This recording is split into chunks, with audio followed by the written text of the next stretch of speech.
आज हम आप लोग को हेल्थ सेंटर मैनेजमेंट में first chapter the sub centre यानी उप स्वास्थ्य केंद्र बताते हैं। तो सबसे पहले है सब सेंटर क्या होता है। तो ये हम एक पेज से पढ़ा रहे हैं, ये पेज हम आप लोग को सेंड कर चुके हुए हैं व्हाट्सएप पे, तो वो आप लोग उससे ही उसको ही देख के पढ़िएगा, उसी से हम आपको पढ़ा रहे हैं। तो है ये आपको सब सेंटर यानी उप स्वास्थ्य केंद्र क्या होता है। तो यह ग्रामीण स्तर पर स्वास्थ्य सेवा प्रदान करने की प्रथम इकाई है। ग्रामीण क्षेत्र में यानी गांव में स्वास्थ्य सेवा प्रदान करने के लिए स्वास्थ्य सेवा प्रदान करने के लिए इसे एक सब सेंटर को एक प्रथम इकाई कहा जाता है, क्योंकि स्वास्थ्य सेवा सर्वप्रथम सब सेंटर पर ही दी जाती है। सबसे छोटा नीचे स्तर पर जो स्वास्थ्य सेवा प्रदान की जाती है वो है सब सेंटर। फिर है कितनी जनसंख्या पे सब सेंटर का निर्माण होता है वो जानेंगे। तो समतल क्षेत्र में जो समतल क्षेत्र होते हैं वहाँ पे 5000 जनसंख्या पे एक सब सेंटर का निर्माण किया जाता है और पहाड़ी क्षेत्र में 3000 की जनसंख्या पर एक सब सेंटर का स्थापना किया जाता है। ठीक है। तो अब है स्टाफ यानी सब सेंटर में कितने स्टाफ्स होते हैं, कितने वर्कर्स होते हैं। तो पहला है मेल हेल्थ वर्कर यानी पुरुष स्वास्थ्य कार्यकर्ता। दूसरा है फीमेल हेल्थ वर्कर मतलब महिला स्वास्थ्य कार्यकर्ता। फिर है 3 वॉलंटरी और पार्ट टाइम वर्कर जो मतलब उनमें हेल्पर्स जो हुए उनको यहाँ पे कहा गया वॉलंटरी या पार्ट टाइम वर्कर, जो इनको हिंदी में कहते हैं ऐच्छिक स्वास्थ्य कार्यकर्ता। अब है सेकेंड में पढ़ेंगे organisation function and facilities of sub centre यानी उप स्वास्थ्य केंद्रीय संरचना कार्य व सुविधाएं।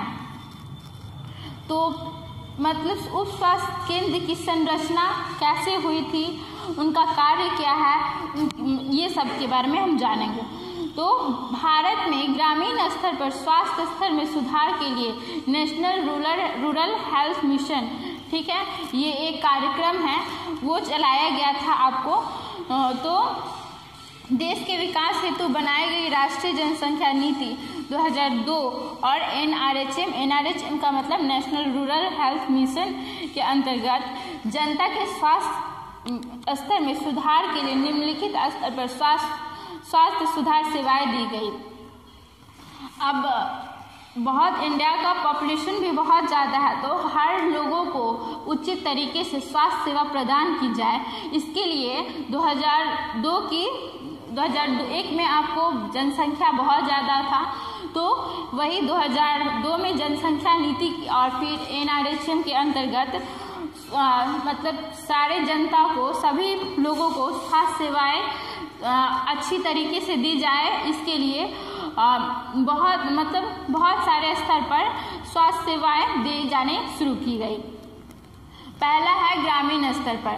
तो ग्रामीण स्तर पर सब सेंटर के द्वारा भी दिया जाता है स्वास्थ्य सेवा, लेकिन आपको ग्रामीण स्तर पर आपको कुछ ऐसे लोग भी हैं जो स्वास्थ्य सेवा प्रदान करते हैं, जैसे दाई हुई, आशा हुई, ममता हुई, फिर आंगनवाड़ी कार्यकर्ता होती हैं, ये लोग ग्रामीण स्तर पे आपको स्वास्थ्य सेवा प्रदान करते हैं। फिर है सब सेंटर स्तर पर। सब सेंटर स्तर पे आपको एएनएम होती है, तो वो लोग सब सेंटर स्तर पर आपका ट्रीटमेंट करती है, स्वास्थ्य सेवा आपको प्रदान करती है।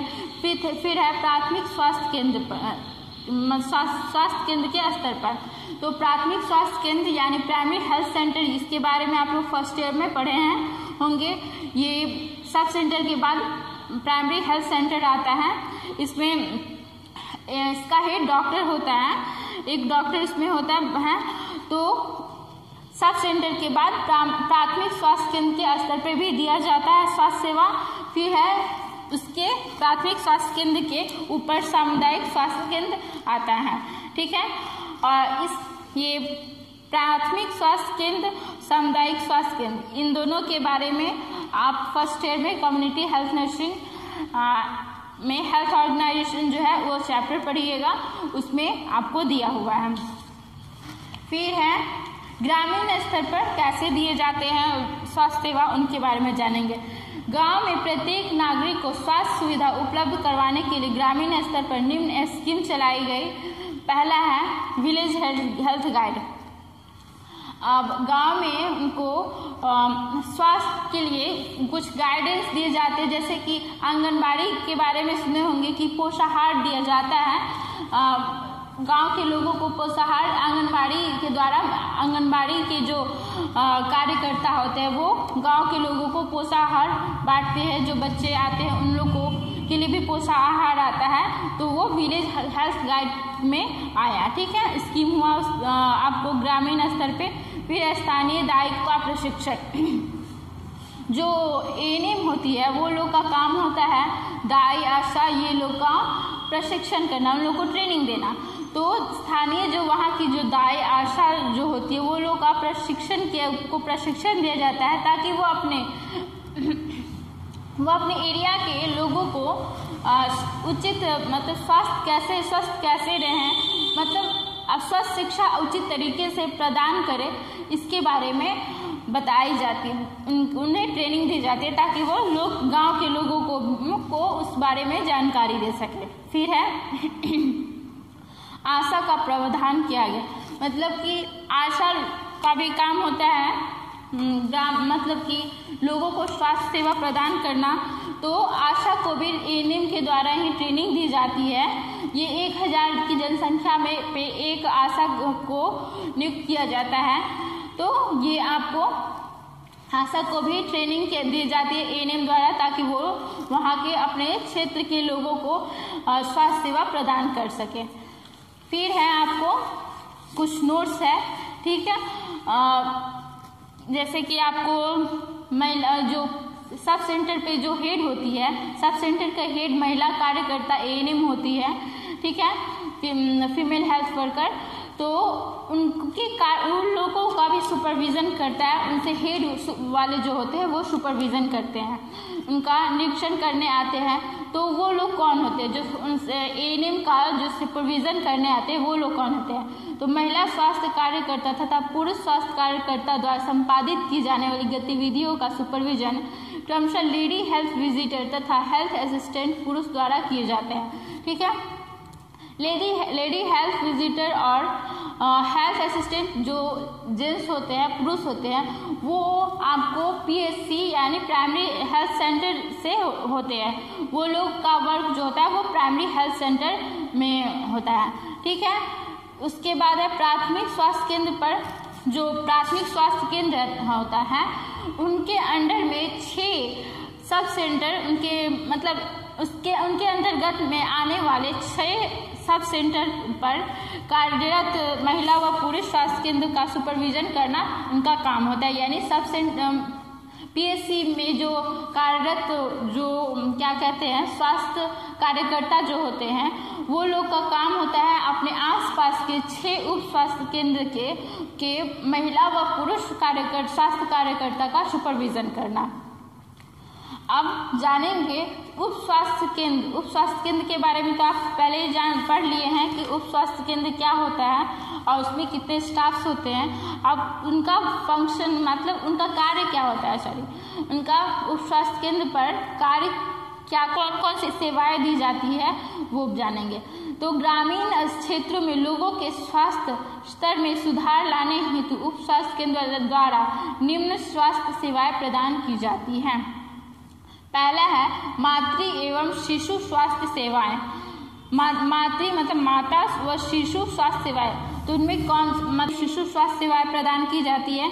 मातृ एवं शिशु स्वास्थ्य सेवा में पहला आया प्रसव पूर्व देखभाल, यानी गर्भावस्था के दौरान दी जाने वाली सेवाएं, वो आपको उप स्वास्थ्य केंद्र के द्वारा प्रदान की जाती है सेवाएं। उसमें हुआ आपको प्रेग्नेंट लेडी को हम कैसे स्वस्थ रहें, उसके लिए हमें आप खुद को कैसे साफ सफाई के साथ रखें, हमें उस प्रेगनेंसी के दौरान क्या खाना चाहिए, हमें आपको टीटी कितने टाइम्स लेनी चाहिए, कितनी बार लेना चाहिए, इस बारे में जानकारी देते हैं।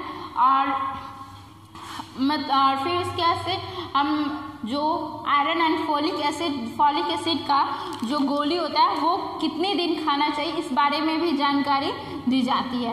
ठीक है। फिर उसके बाद है आपको प्रसव के दौरान देखभाल। प्रसव के दौरान बहुत सारी माता जो होती प्रेग्नेंट लेडी होती है वो आपको एनीमिक होती है, उनमें खून की कमी होती है, तो प्रसव के दौरान भी उन्हें देखभाल की ज़रूरत पड़ती है, क्योंकि ज़्यादा ब्लीडिंग के कारण वो पीपीएच में पोस्टमार्टम हेमरेज में चले जाते हैं। इसलिए प्रसव के दौरान माँ व शिशु दोनों को देखभाल की आवश्यकता होती है। सूतिकावस्था के दौरान, सूतिकावस्था मतलब प्रसव के बाद से प्रसव के बाद से लेकर 42वें दिन तक के टाइम को हम सूतिकावस्था कहते हैं। तो सूतिकावस्था में बच्चे व माँ को कैसी देखभाल दी जानी चाहिए वो उपस्वास्थ्य केंद्र के द्वारा प्रदान की जाती है। फिर है नवजात शिशु की देखभाल। नवजात शिशु की देखभाल वो जैसे उन्हें कब कौन सा टीकाकरण देना चाहिए ये सब आपको उपस्वास्थ्य केंद्र पर दी जाती है। सेकेंड में है टीकाकरण सेवाएं। टीकाकरण सेवाएं आप उपस्वास्थ्य केंद्र पर दी जाती है। हर तरह की बच्चों में या फिर जो प्रेग्नेंट लेडी होती है वो लोग को भी काफ़ी टीकाकरण टीटी लगता है, तो वो सारी सेवाएं आपको उपस्वास्थ्य केंद्र पर दी जाती है। फिर है परिवार नियोजन सेवाएं। परिवार को कैसे संतुलित रखे इस बारे में उन्हें जानकारी दी जाती है। लघु विकारों का उपचार, छोटे कटे फटे जो चोट होते हैं वो उन सब चीज़ों का भी उपचार उपस्वास्थ्य केंद्र पर किया जाता है। आपातकाल में प्राथमिक चिकित्सा, अगर कोई इमरजेंसी केस आते हैं तो उस वक्त हम प्राथमिक उपचार उपस्वास्थ्य केंद्र पर दिया जाता है और फिर वहाँ से रेफर कर दिया जाता है। फिर संक्रामक बीमारियों की रोकथाम। संक्रामक बीमारियों की रोकथाम जैसे कि मलेरिया ही हुआ तो उसकी रोकथाम के लिए उपस्वास्थ्य केंद्र के द्वारा हर जगह डीडी टीका छिड़काव जो करवाया जाना, हर चीज़ का फैसिलिटी अवेलेबल कराना ताकि मलेरिया बीमारी की रोकथाम की जा सके। तो उस तरह की बीमारियों का रोकथाम ये फिर कॉलरा भी हुआ। ये सब बीमारियों की रोकथाम के लिए रोकथाम उपस्वास्थ्य केंद्र पर किया जाता है। फिर है कुपोषण तथा बच्चों में होने वाली बीमारियों की रोकथाम। कुपोषण का मतलब होता है बच्चों में उचित प्रकार से बैलेंस रूप से अगर उन्हें भोजन में पोषण नहीं मिल पाता है, पोषक तत्व, तो वो कुपोषण का शिकार बन जाते हैं। तो बच्चों में कुपोषण की कमी से भी बहुत सारी बीमारियां होती है, जैसे क्वाशियोरकर हो गया, मरासमस रोग हो गया। तो ये सब वही कुपोषण से होने वाली जो बीमारी होती है उन सब चीज़ों की रोकथाम हेतु भी और भी बहुत सारी बीमारी होती है, संक्रामक रोग ही हो गया, तो इन सब की चीज़ों की रोकथाम उपस्वास्थ्य केंद्र के द्वारा प्रदान की जाने वाले सेवाओं में आता है। फिर है लोगों को स्वच्छ जल की आपूर्ति।